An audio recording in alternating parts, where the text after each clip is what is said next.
네, 반갑습니다. 월급쟁이의 첫 돈공부 저자 한주주입니다.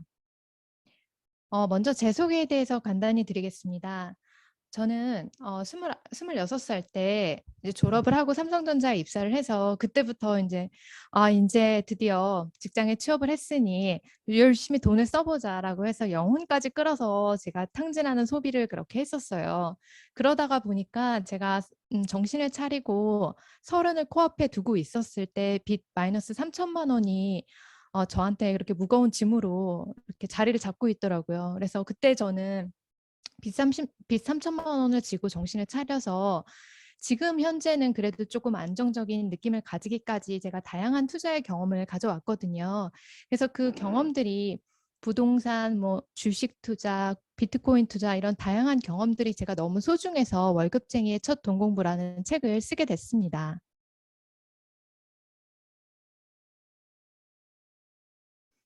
이 책을 쓴 건 원래 처음 제가 타겟으로 생각했던 거는 사회생활 초년차 분들을 위한 책이었어요.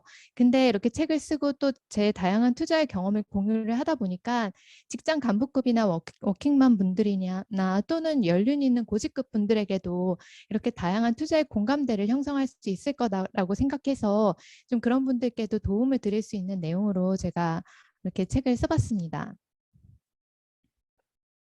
그리고 저는 요즘에 제가 이 투자하는 사람들을 볼 때 굉장히 좀 어, 너무 치열하다라는 느낌을 받았던 것 같아요. 그래서 너무 이렇게 치열하고 열정적으로 공부를 하고 그러면서 이렇게 투자를 하시는데 저는 그게 굉장히 좀 많이 불안해 보였어요.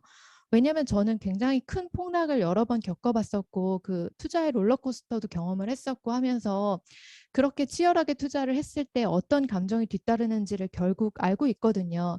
그렇게 치열하게 투자를 했을 때 그 투자가 굉장히 장기적으로 가기는 어려워요.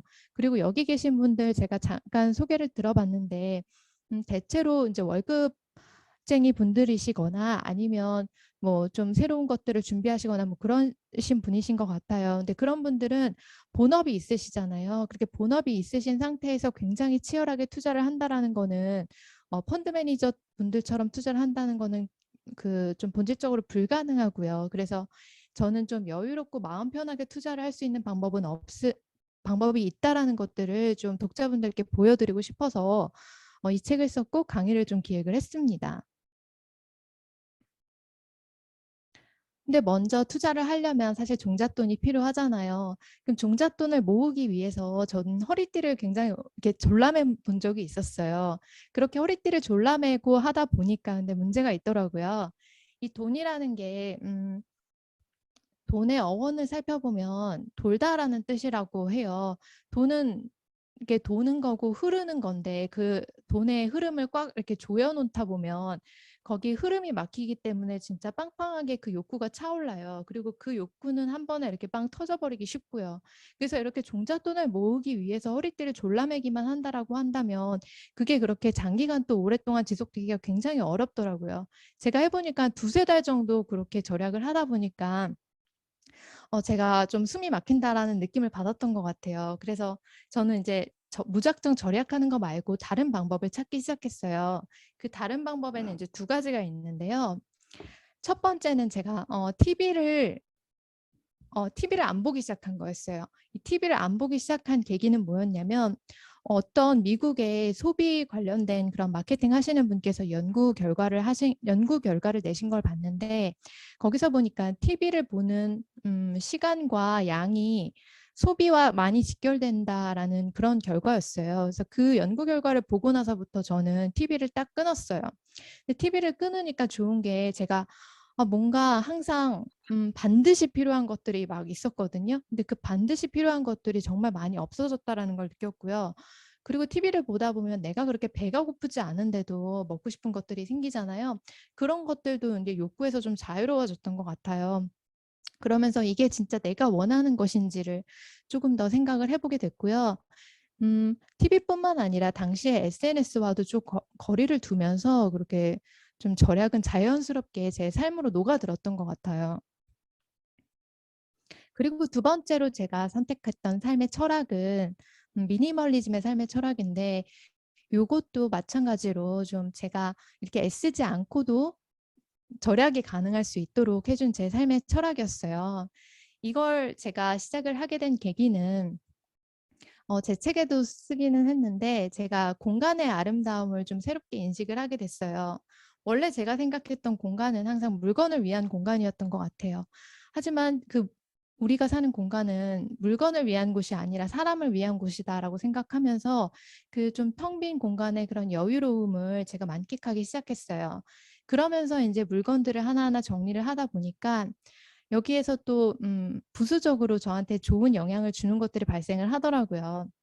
뭐 예를 들면 옷도 굉장히 많이 줄였어요. 옷을 많이 줄이다 보니까 저한테 정말 어울리는 스타일들의 옷만 남게 되고, 물건도 마찬가지로 많이 줄이다 보니까 정말 제가 꼭 필요한 물건들만 남게 되더라고요. 이렇게 내가 꼭 필요하고 나에게 잘 맞는 것들만 남다 보니까 저는 복잡하게 선택할 필요가 없었어요.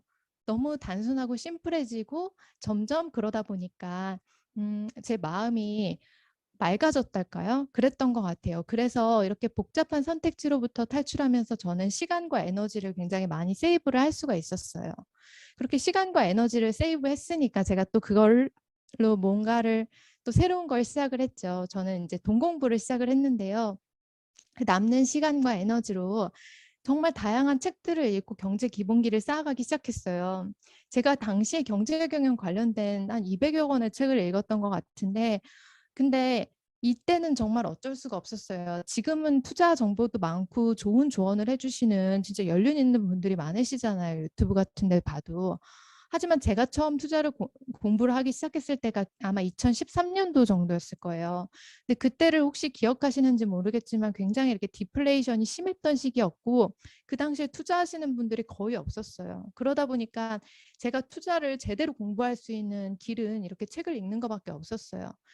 하지만 여러분들께서는 이렇게 지금 세모람 강의도 참여를 하고 계시고, 또 요즘은 유튜브로도 굉장히 한 몇십 년, 수십 년 동안 이 투자에 계에서 살아남으신 분들을 이제 보실 수가 있으시잖아요.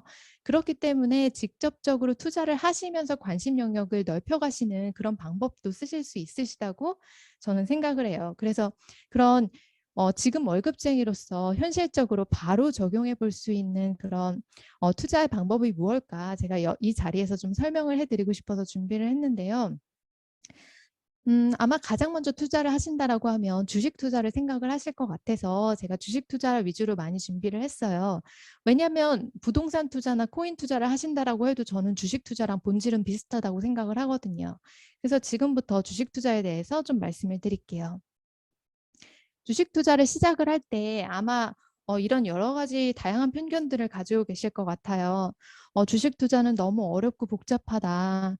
뭐 어떤 사람은 우량주 장기 투자가 답은 아니라고 하는데 뭐 그런 것 같기도 하고, 또 치열하게 해야지 살아남는다고 하는데 그런 것도 좀 너무 이렇게 시작하기 큰 높은 장벽이 되는 것 같다. 뭐 이런 다양한 주식 투자에 대한 편견과 고정관념들을 가지고 계실 수 있어요. 그리고 우리가 가장 자주 빈번하게 접하는 고정관념은 바로 분산 투자를 해야 된다라는 것과 투자는 타이밍이다. 이런 말들 굉장히 많이 듣게 되는데요. 저는 이 분산 투자와 타이밍 투자에 대해서도 굉장히 좀 반대하는 입장이에요. 그래서 그 내용에 대해서 다음에 이제 종목 선택하는 내용에 대해서 말씀을 드리도록 할게요. 첫 번째로 주식 투자 종목을 선정을 할 때 저는 이거를 스스로에게 물어봤으면 좋겠다라고 하는 질문을 이렇게 던져요. 만약에 전 재산을 여러분들께서 가지고 계신 전 재산으로 단 한 개의 종목을 선택을 할 수 있는데 그 종목을 5년 동안 팔 수 없다라고 한다면 어떤 기업의 주식을 선택하시겠습니까? 제가 이렇게 여쭤보면 어, 많은 분들께서 그렇게 음, 나쁘지 않은 선택을 하시는 것 같아요. 그래서 이런 식으로 접근하시는 방법을 저는 좀 추천을 드려요. 근데 이렇게 단 한 개의 종목, 나는 아무래도 영 모르겠는데 라고 하시는 분들을 위해서 또 다른 방법을 하나를 알려드리자면요. 시장의 등수를 활용하는 방법이에요. 이미 시장에서는 좋은 종목들의 순위가 다 결정이 되어 있어요. 시가총액이라는 개념이 있는데요. 그 세계에서 시가총액이 가장 높은 종목들이 1위부터 쭉 뭐 순위가 다 결정이 되어 있거든요. 이제 그게 가장 좋은 기업이라고 이 시장이 인정받은 그런 기업들인 거예요. 지금 순위를 보면 애플이 1등, 그리고 마이크로소프트가 2등이고요. 알파벳이 있고요. 알파벳은 구글이고요. 그리고 사우디아라비아 오일 컴퍼니라고 있는데 요거는 일반적으로 보통 사람들이 투자할 수 있는 영역은 아니기 때문에 요건 제외한다고 하고, 아마존, 테슬라 뭐 이런 것들이 시장에서 굉장히 고평가를 받고 있는 좋은 주식들이에요. 그래서 여러분들께서 만약에 정말 종목 선택이 어렵다라고 하시면 그냥 가장 좋은 거, 시장이 인정하는 가장 좋은 것을 선택하시면 되고, 이 세계 시가총액 한 5위권 내에서 종목을 선택하시는 게 가장 마음이 편하실 거라고 저는 생각을 해요. 이 중에서 가장 마음이 끌리시는 걸로 하나 선택하시면 되는데, 이 순위를 볼 수 있는 사이트는 제 책에도 설명드렸지만 corporateinformation.com 이쪽으로 들어가면은 이 정보를 보실 수가 있고요.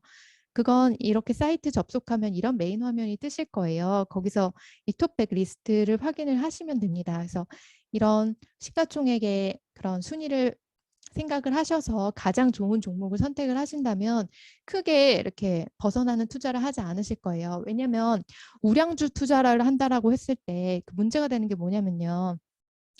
남들이 모두 한 99%의 사람들이 생각하는 우량주를 사야 되는데 내가 생각하는 우량주를 사버리면 그거는 진짜 우량주가 아닐 수도 있거든요. 그래서 진짜 우량주를 찾는다라고 할 때는 이 방식으로 접근을 하셔야 합니다. 근데 이렇게 주식 투자를 하시는데 종목 선택이 너무 어렵다. 나는 그거보다 더 안전한 방향을 찾는다라고 하시는 분들께 좀 추천을 드리고 싶은 방법은 상장지수 펀드에 투자를 하는 건데요. 이거 굉장히 좀 교과서적인 방법의 투자예요. 이거 경제학 원론 교과서에 보면 뒷부분에 이런 인덱스 펀드, 상장지수 펀드에 대한 내용이 나와요. 이 상장지수 펀드의 그런 장기적인 수익률이 세상의 어떤 펀드 매니저보다 훨씬 더 좋다라는 그런 연구 결과가 거기 이제 나와 있는데요. 그러면 이게 가장 안전한 투자처라고 이렇게 인정하는 투자자들도 굉장히 많이 있어요. 예를 들어 워렌 버핏이라든지 뭐 그런 분들께서는 이 방식의 투자 방법을 굉장히 선호를 하시더라고요.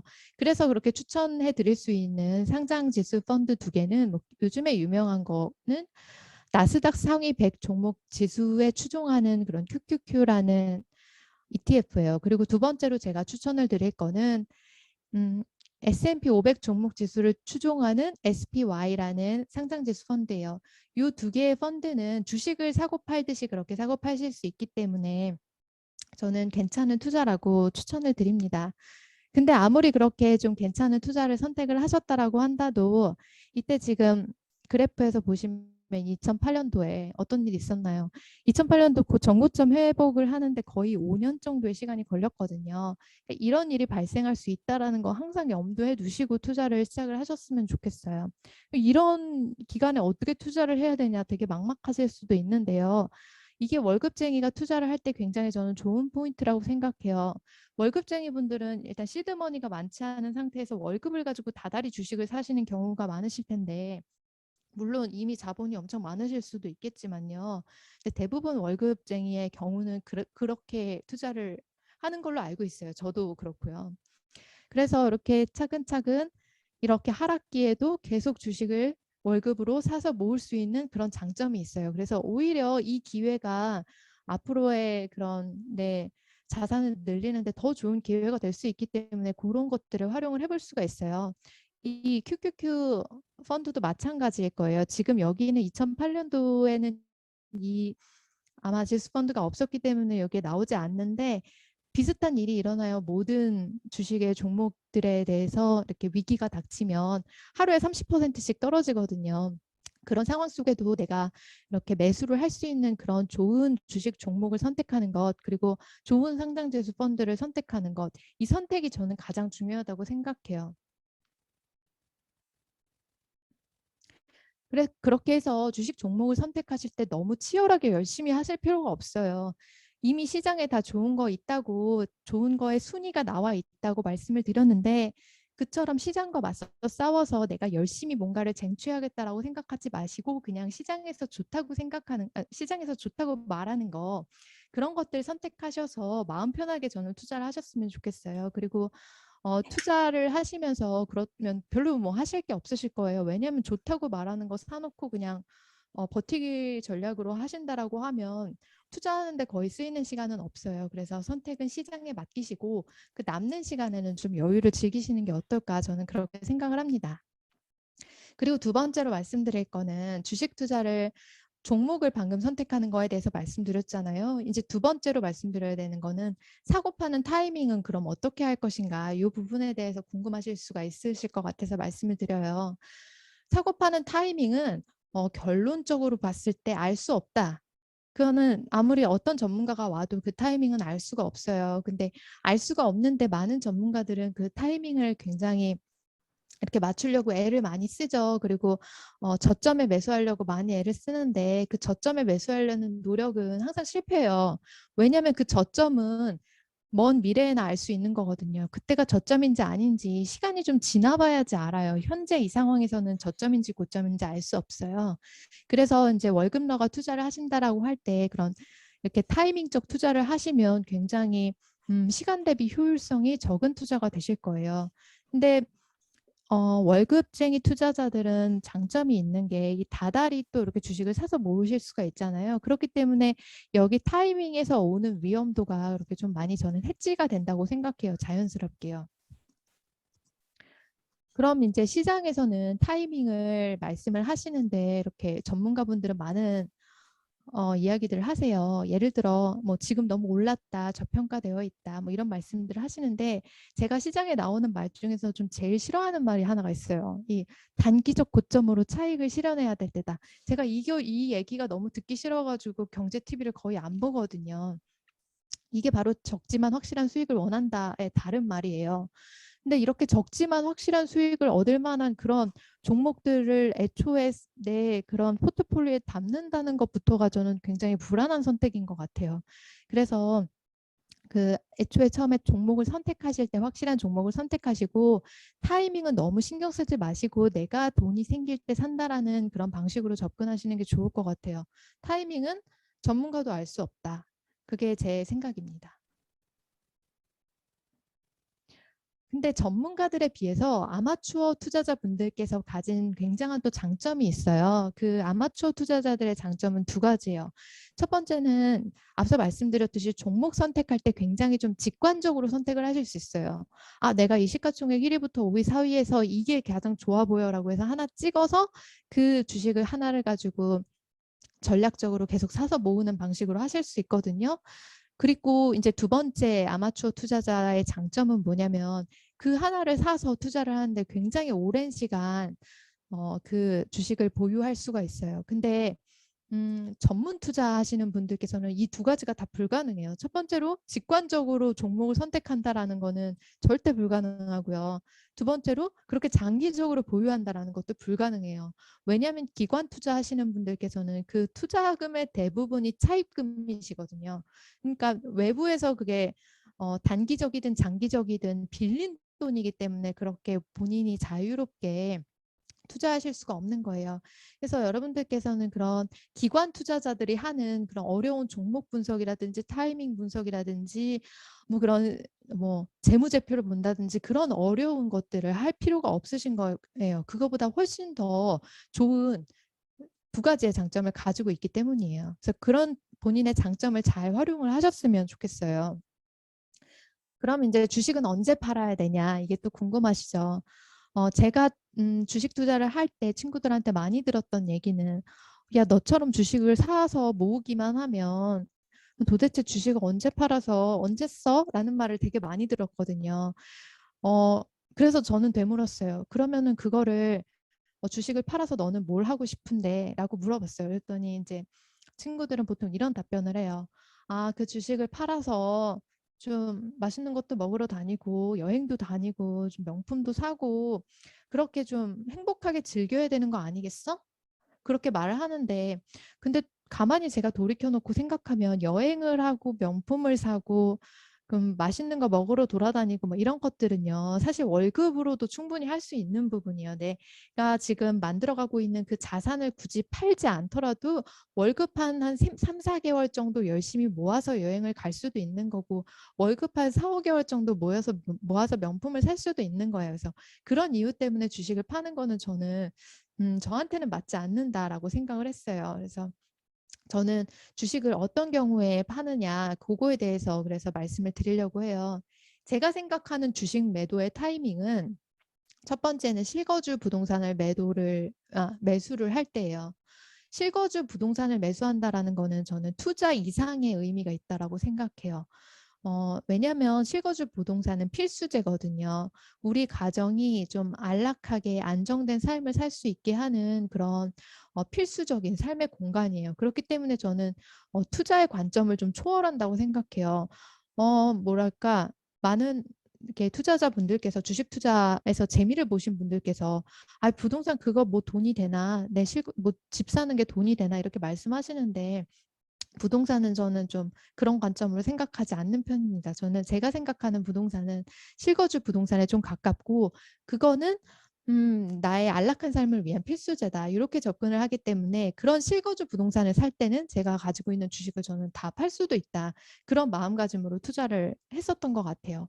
그리고 두 번째는 그렇게 지금 현재 주식을 가지고 있다고 가정을 해볼게요. 뭐 예를 들어 테슬라 주식을 가지고 있는데 아무리 생각해도 지금 시장 상황을 봤을 때 뭐 애플이 더 나은 것 같다라고 하면 테슬라 주식 다 팔고 확실히 더 좋다고 생각하는 주식으로 옮겨 타실 수 있어요. 근데 그 옮겨 타실 때 저는 이 부분에서는 좀 많이 신중하셨으면 좋겠어요.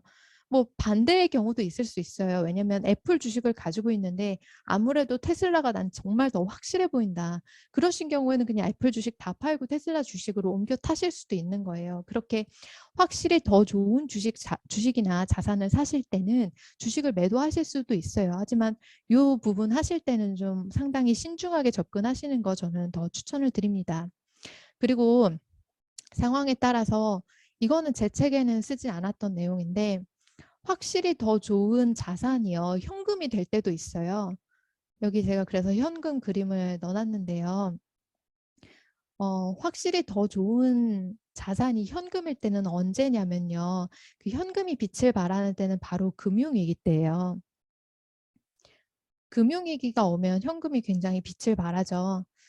근데 문제는 뭐냐면 우리가 금융위기가 오는 순간을 예측을 할 수 없다라는 거예요. 근데 만약에 이걸 예측을 하고 들어가잖아요. 그럼 또 되게 어려운 상황이 발생해요. 왜냐면 금융위기는 가장 경제가 많이 부풀어 올랐을 때 꺼지기 마련이잖아요. 원래 폭등이 있어야지 폭락이 있는 거잖아요. 그렇기 때문에 경제는 폭락하기 전이 가장 화려해요. 가장 이렇게 주가가 많이 폭등하고 그렇게 되는데 근데 이 시기라고 본인이 이렇게 예측을 해서 너무 빨리 여기서 나와 버리잖아요. 그러면 굉장히 애매해져요. 너무 빨리 이렇게 나왔는데 내가 나오자마자 주식이 막 한 하루에 10%씩 폭등하는 거예요.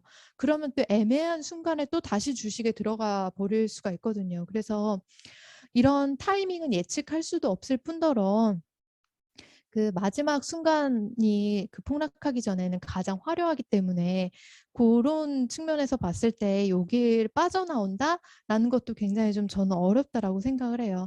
하지만 뭐 마음의 준비는 하실 수 있겠죠. 아, 이게 너무 지금 심각한 폭등장인 것 같고 좀 아슬아슬한 것 같다라고 할 때 우리가 할 수 있는 방법이 있어요.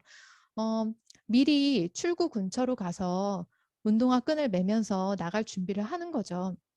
근데 이렇게 나갈 준비를 잘하고 정말 금융위기가 터지기 직전에 딱 나가면 굉장히 좋을 거예요. 근데 대다수의 아마추어 투자자분들이나 전문가 투자자분들이나 다 마찬가지로 이 기회를 다 놓쳐요. 그러면 이 나갈 수 있는 타이밍을 놓친 상태에서 위기를 맞이하면 어떻게 하느냐. 기다리셔야 되는 거예요. 그때부터는. 그게 몇 년이 될지 몰라요. 2년이 걸릴지 3년이 걸릴지 5년이 걸릴지 그 모르는 그 긴 기다림의 시간을 견뎌야 되거든요. 이게 바로 이제 전문 용어로 존버라고 하잖아요. 근데 최고의 자산이 아니면 그 긴 기다림의 시간을 가지시기가 굉장히 어려우실 거예요.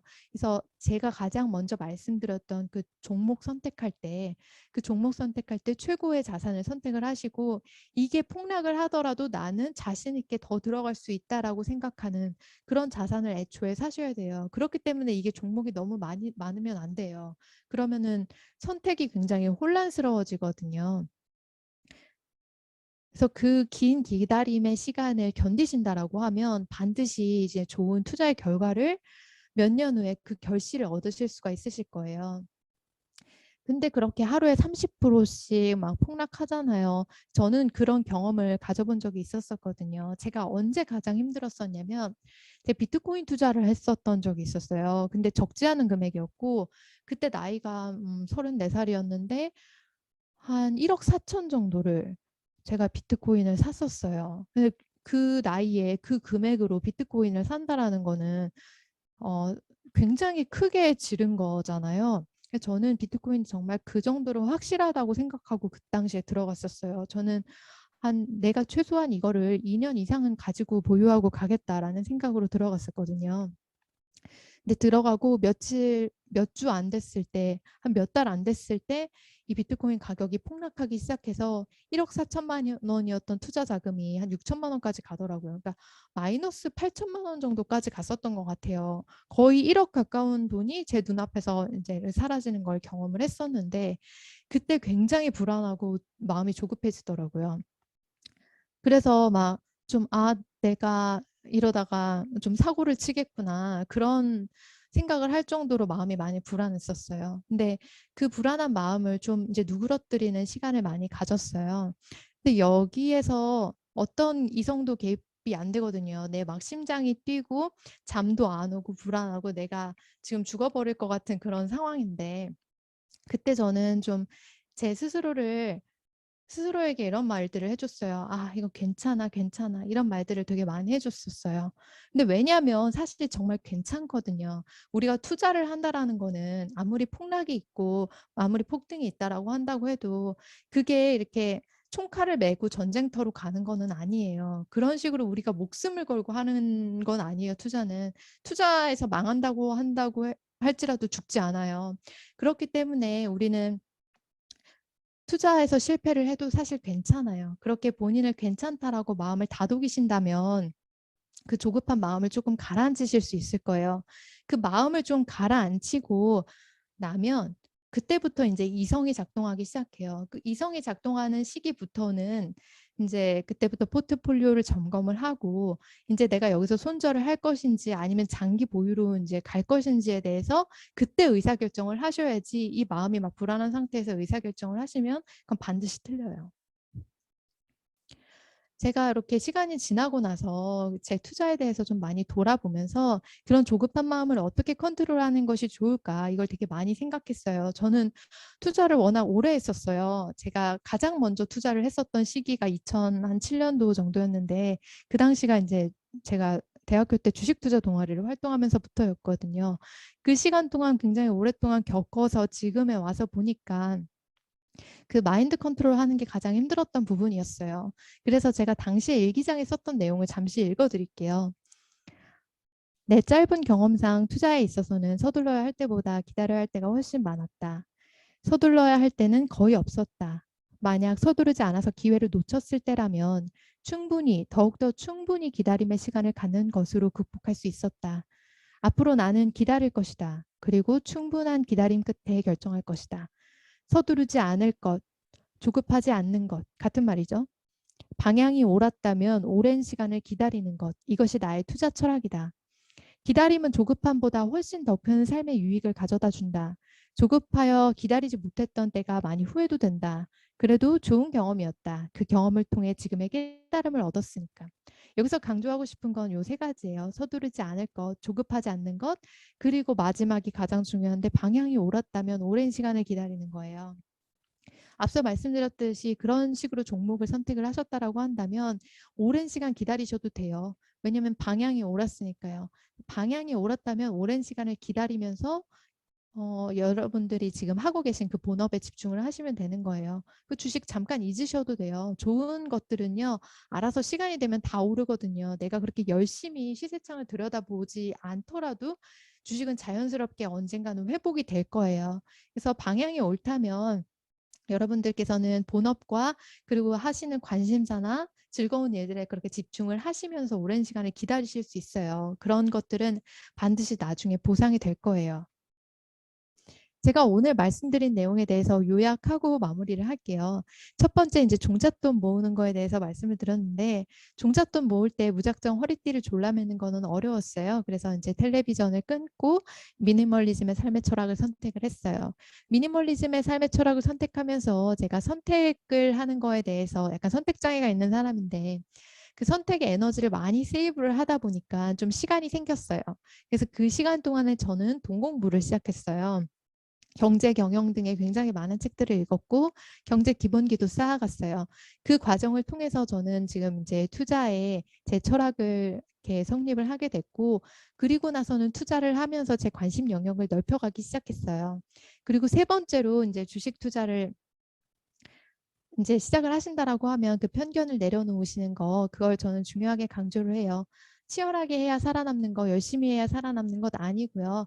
분산 투자, 이렇게 월급으로 조금씩 주식 투자하시는 분들이 만약에 분산 투자하시잖아요. 그러면 있고 가지고 계신 돈이 이렇게 다 나도 모르는 사이에 민들레 홀씨처럼 다 날아가 버려요. 분산 투자는 지키는 투자거든요. 불리는 투자가 아니라. 근데 지금 소액의 자본을 가지고 주식 투자를 한다라고 하시면 반드시 분산 말고 집중하시는 투자를 하셔야 돼요. 그리고 이제 무릎에 사서 어깨에 파는 그 타이밍적 투자는 현실적으로 이 타이밍을 아는 게 불가능하기 때문에 실효성이 없는 거예요.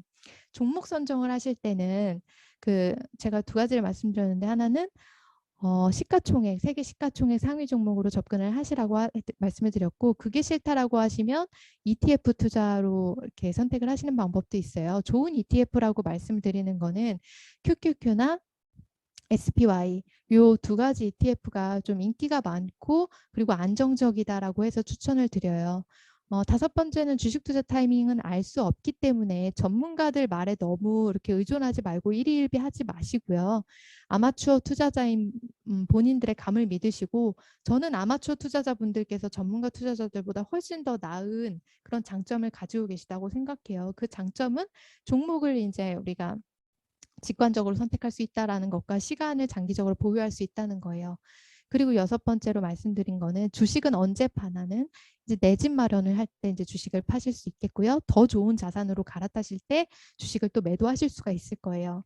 그 주식을 매도하신다라고 할 때 사실 더 좋은 자산이 현금일 때도 있어요. 물론 그 이제 금융위기가 오는 시기는 누구나 확실하게 알 수는 없겠지만, 그런 좀 감을 가지고 계시다면 또 이렇게 한번 자산 업그레이드 할 수 있는 좋은 계기가 되실 수도 있을 거예요. 그리고 마지막으로 이제 투자에서는 가장 걸림돌이 되는 거는 조급한 마음이다. 그래서 그 조급한 마음을 좀 내려놓고 진정시키는 게 투자를 하는 데 있어서 가장 중요하다. 저는 이렇게 말씀을 드리고 오늘 강의를 마무리할 거예요. 마지막으로 제가 이제 생각하는 경제적 자유에 대해서 짧게 말씀을 드릴게요. 제가 생각하는 경제적 자유를 좀 수치로 말씀드려 볼게요. 일단 첫 번째로 내가 살 수 있는 실거주 집이 있어야 돼요. 그 실거주 집이 근데 얼마인지는 전혀 중요하지 않아요. 서울에 있는지 부산에 있는지 제주도에 있는지도 전혀 중요하지 않고요. 하지만 실거주 집이 작게라도 하나 있는 상태여야 된다는 거 첫 번째고요. 그리고 두 번째는 제가 건드리지 않을 수 있는 금융자산이 5억 정도가 되어야 돼요. 그리고 세 번째는 제가 2년 동안 최적 생활비로 사용할 수 있는 그 생활비가 한 5천만 원에서 6천만 원 정도 이렇게 있어야 돼요. 요 세 가지 조건이 제가 생각하는 경제적 자유인데, 이 제가 생각하는 경제적 자유는 남들보다 좀 적은 편인 것 같아요. 다른 분들은 이제 수치상으로 보면 뭐 30억이니 50억이니 이런 숫자들을 부르시는데, 저는 제가 생각하는 경제적 자유는 생각보다 좀 그렇게 높은 수준은 아니에요. 그렇기 때문에 저는 이 경제적 자유라는 거는 본인이 생각하는 그게 스탠다드가 있는 것 같아요. 그 스탠다드는 누가 이렇게 정해주는 거는 아니고, 수치로 뭐 금액이 뭐 많으면 많을수록 좋은 것도 아니고 그냥 본인이 딱 정하시는 거다. 그렇게 말씀을 드리고 이 강의를 마무리하겠습니다.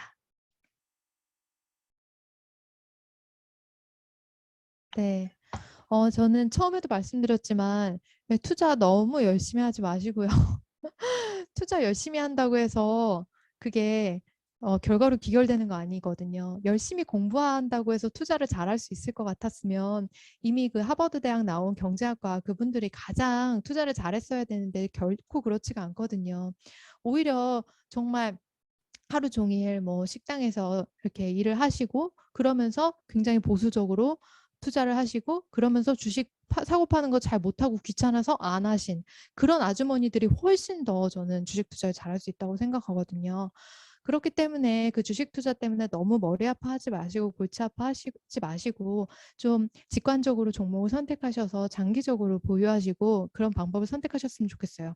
월급쟁이라고 했을 때는 장기 투자하고 했을 때 전혀 리스크가 없어요.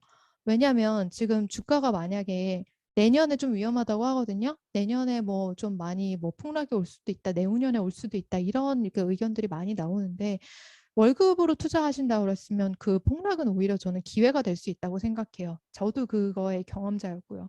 그 폭락하는 기간 중에 월급을 가지고 계속 이렇게 다달이 사서 모을 수가 있고 그 폭락의 기간이 진짜 1년을 안 가거든요. 1년까지 가는 폭락은 없어요. 물론 그게 다시 올라오는데도 한 몇 개월 정도의 시간이 걸리지만 그렇게 밑바닥에서 사놓은 주식들은 이제 조금 오르면은 굉장히 큰 수익이 되거든요. 그렇기 때문에 저는 월급쟁이가 지금 적은 돈을 가지고 시드를 가지고 투자를 한다고 했을 때 어떤 리스크가 와도 그렇게 어려운 문제는 없다라고 생각을 합니다. 근데 이미 자산이 뭐 한 5억대다, 5억인데 그 돈을 가지고 주식 투자를 한다라고 하면 조금 이제 더 신중하게 접근을 할 필요는 있겠죠. 근데 저는 이제 이게 제목이 월급쟁이 첫 동공부니까 월급쟁이 관점에서만 설명을 드리겠습니다.